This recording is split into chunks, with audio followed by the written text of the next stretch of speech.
நான் வந்து அசிஸ்டன்ட் டைரக்டராக இருந்தப்போ, அப்போ நான் சரக்கு அடிச்சிட்டு இருந்த டைமு. இப்போ அதை நிறுத்தி 10 வருஷத்துக்கு மேலே ஆச்சு. ஸோ இது வந்து ஞானவேல் கவனத்துக்கு. அப்போ வந்து என்னோடய ரெகுலர் ஒர்க் என்னென்னா, ஒர்க்கு முடிச்சுட்டு ஈவினிங் 6-7 மணிக்கு நேராக வந்து ஒரு குவார்ட்டர் வாங்கி அடிச்சுட்டு, இன்னொரு குவார்ட்டர் வாங்கி பையில் வச்சுக்கிட்டு, நேராக வரும்போது ஒரு சிடி கடை இருக்கும். அப்போ வந்து சிடி தான், சிடி பிளேயர். ஒரு பிதாமகன் படம் வாங்குவேன்.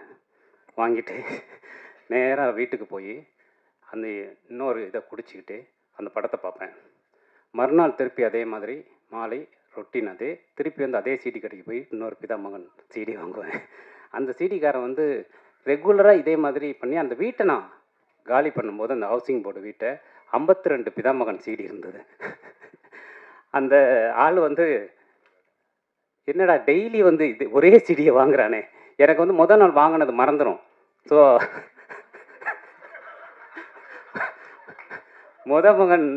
முதல் நாள் வந்து அதே படத்தை வாங்கணுங்கிறது மறந்துடும். எனக்கு அவ்வளவு அந்த படத்து மேலே சொல்லப்போனால் அந்த படம் வந்து எனக்கு ஏற்படுத்தின தாக்கம் தான் அதன் பிறகு இந்த மாதிரி எளிய மனிதர்களை சினிமாவை ஆக்க முடியும் அப்படிங்கிற ஒரு நம்பிக்கையை கொடுத்தது.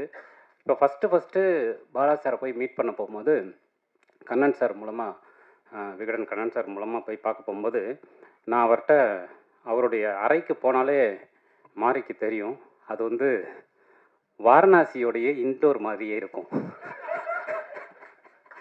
அந்த அறை அவரை பார்க்கும்போது, சில பேரை பார்க்கும்போது நமக்கு அப்படி ஒரு அதிர்வு உருவாகும்.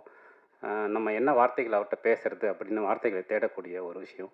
நான் அவர்கிட்ட வந்து இந்த 52 சிடி பிதாமகன் சிடி வந்து என்னுடைய அறையிலேருந்து நான் காலி பண்ணும்போது எடுத்துகிட்டு போனேங்கிறத நான் அவர்கிட்ட சொல்லணும் அப்படிங்கிறத ஒரு பெரிய இது இருந்தது. ஏன்னா ஒரு ஒரு கலைஞனா நான் இதை சொல்லும்போது அவர் ஒரு பெரிய மகிழ்ச்சி அடைவார் அப்படிங்கிறதுனால நான் அவர்கிட்ட இந்த சம்பவத்தை சொன்னேன். அவர் அப்படியா அப்படின்ட்டு அதுக்கப்புறம் அதை பற்றி பேசவே இல்லை.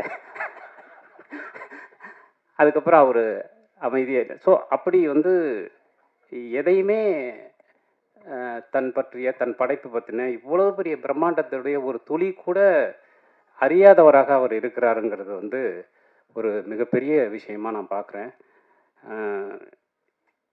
என்னை போன்ற நிறைய பேருக்கு ஆத்மார்த்தமான வழிகாட்டியாக இருக்கக்கூடிய பாலா சார் இங்கே வந்ததுங்கிறது மிகப்பெரிய மகிழ்ச்சி. இங்கே வந்தது, இவ்வளோ தூரம் இருந்தது, இன்றைக்கி அவர் பேசினது. ஏன்னா பாலா சார் வந்து இவ்வளோ நகைச்சுவையாக பேசுவாருங்கிறது எங்களுக்கு தெரியும். அவரோட பர்சனலாக பேசும்போது அவ்வளோ விஷயங்கள் ஷேர் பண்ணி பேசும்போது, பட்டு ஒரு பொது இடத்துல இவ்வளவு மகிழ்ச்சியாக சந்தோஷமாக அவர் பேசினது தான் இந்த விழாவுடைய முதல் சிறப்புன்னு நான் நினைக்கிறேன். Thank you very much sir, thank you. இந்த படம் பற்றி நான் சொல்லணும்னா, இந்த படமே நம்பிக்கை சார்ந்த ஒரு படம் தான். இந்த படம் எல்லோருக்கும் ஒரு பெரிய நம்பிக்கையை கொடுக்கணும்னு தான் இந்த படம் எடுக்கப்பட்டது ஒரு அடிப்படையான நோக்கம்.